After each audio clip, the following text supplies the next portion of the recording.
So imagine you're filming a big budget movie for a studio, when all of a sudden they go, I don't really like the work you're doing, so you're fired. And you go, wait, I'm just doing the job you hired me to do. That's exactly what happened when filming Solo: A Star Wars Story. So, let's break down what led to this decision.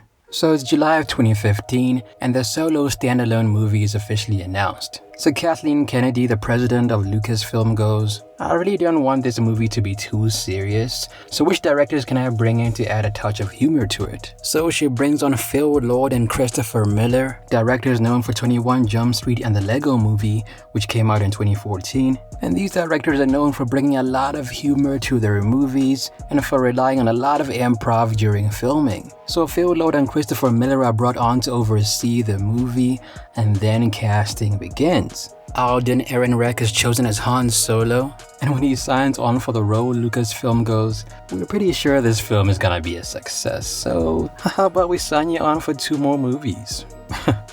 Don't worry, we got this. So Alden signs on the dotted line, they bring in Donald Glover as Lando, Emilia Clarke is also brought in, and so is Woody Harrelson. There are even talks that Christian Bale is going to join the movie as well, but this doesn't work out in the long run. Fun fact, over 3,000 people auditioned for the role of Han Solo. Now when choosing the screenwriters for this movie, Lucasfilm was going, let's bring on somebody that has written some big movies. In fact, why don't we bring on somebody that knows how to handle the Star Wars IP? So they bring on the duo of Lawrence and Jonathan Kasdan, a father-son duo, of which Lawrence was known for co-writing The Empire Strikes Back in 1980 and Return of the Jedi in 1983.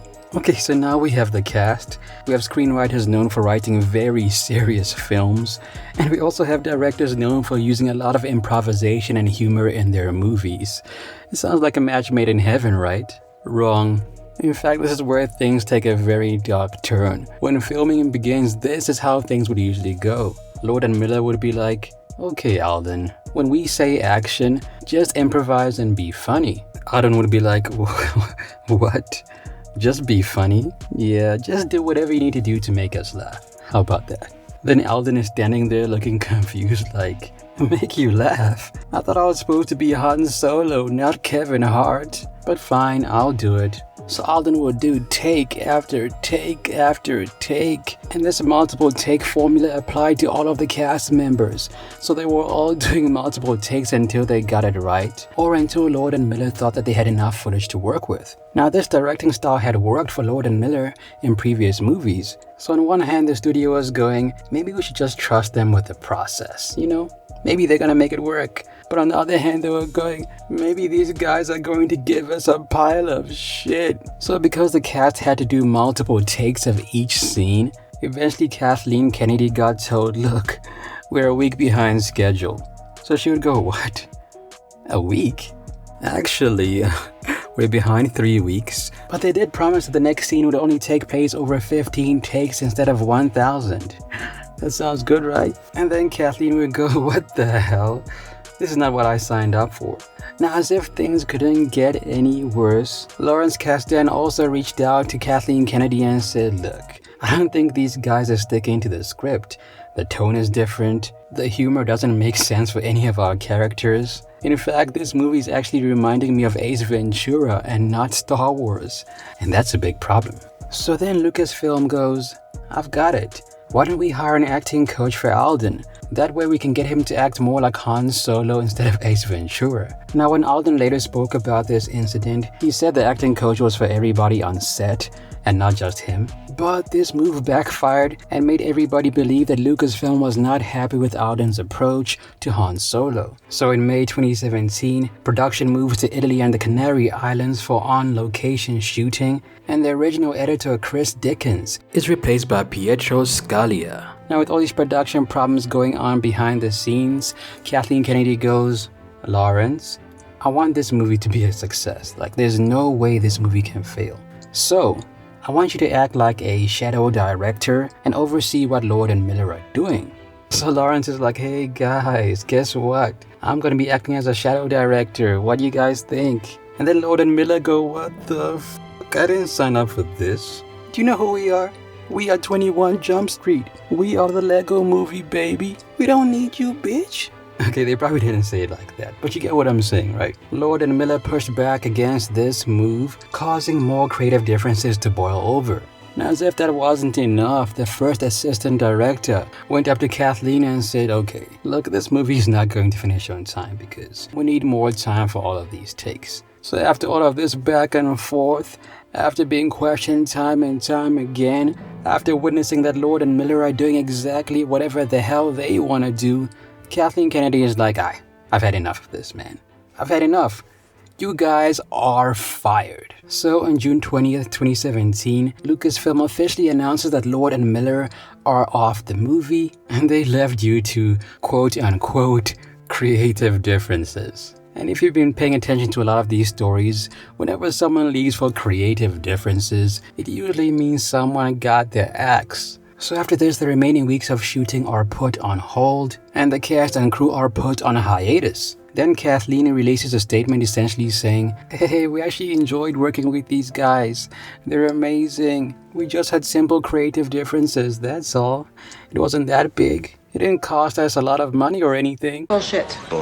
But behind the scenes, Kathleen Kennedy is scrambling. She's going, what are we gonna do now? We need a new director. What are we gonna do? And that's when they reach out to Ron Howard, the director behind Apollo 13, A Beautiful Mind 2001, and The Da Vinci Code. You know, someone known for making thought-provoking movies, and someone known for handling big-budget projects without a lot of drama. So they go, hey, Ron, how do you feel about fixing a $250 million movie halfway through? How does that sound? And initially, Ron is very hesitant and he's going, I don't know about that. Doesn't sound like a good idea to me. But after seeing the footage that Lord and Miller have so far, Ron was like, okay, I see you guys were trying to make two different movies. I think that's where the problem arose. But yeah, I'll do it. Sign me up. So in the summer of 2017, Ron Howard begins filming, and Lucasfilm requests a lot of reshoots. We're talking about 70% of the final film. And when Ron Howard steps on the set, the atmosphere changes instantly. Howard is very decisive, efficient, well-respected, and he's completing shots in 2 to 3 takes. And the cast are going, oh, thank God I can finally make it back in time for dinner tonight. Right? I love that man. Things are moving fast. Ron also works closely with cinematographer Bradford Young to ensure the visual style matches the desired dramatic tone. Not only that, there were a few cast changes. Michelle K. Williams, who played a character named Dryden Voss, was like, I don't think I'll be able to make it for the reshoots. So by mid-October of 2017, the principal photography under Ron Howard was finally complete, and the film was given its official title, Solo: A Star Wars Story. Also, the studio was going, okay, Lord and Miller, we know you guys did a lot of work on this movie, so we're going to give you executive producer credits on this film. What do you think? That sounds like a good idea. I'm down. So, despite extensive production problems, on the 25th of May 2018, Solo: A Star Wars Story comes out, maintaining its original release date. In its opening weekend of Memorial Day, it opens to $103 million in the US. It then goes on to make $213 million domestically and $179 million overseas, for a total worldwide gross of $392 million. Now, that sounds like a good number, right? But according to the stats, this movie needed to make about $500 million just to break even. The movie ended up losing Disney $76 million. Ouch. Now, as if losing money wasn't enough, when this movie comes out, people are going, I don't think this is it, Disney. I mean, it's a fun movie, but it's just okay.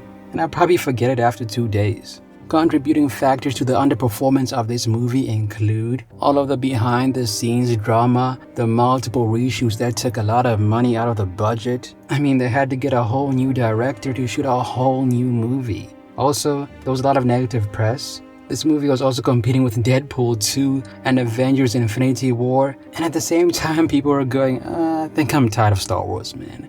This is just too much. We've had 4 Star Wars films in 29 months. And this movie came out after The Last Jedi. It's too much, I can't take it. So thanks to this movie's underperformance, Disney was going, maybe we should slow down on these Star Wars movies for now. and a lot of planned projects were either cancelled, put into development hell, or they became Disney Plus series like The Book of Boba Fett and Obi-Wan Kenobi. So, Solo, a Star Wars story, was a production nightmare from the very start. There was a lot of conflict between the writers, directors, and the studio. And the thing is, if everybody had just come together to create one solid vision, then this movie would have been a lot better. Anyway, we got what we got. That's the end of the video, and I'll see you in the next one.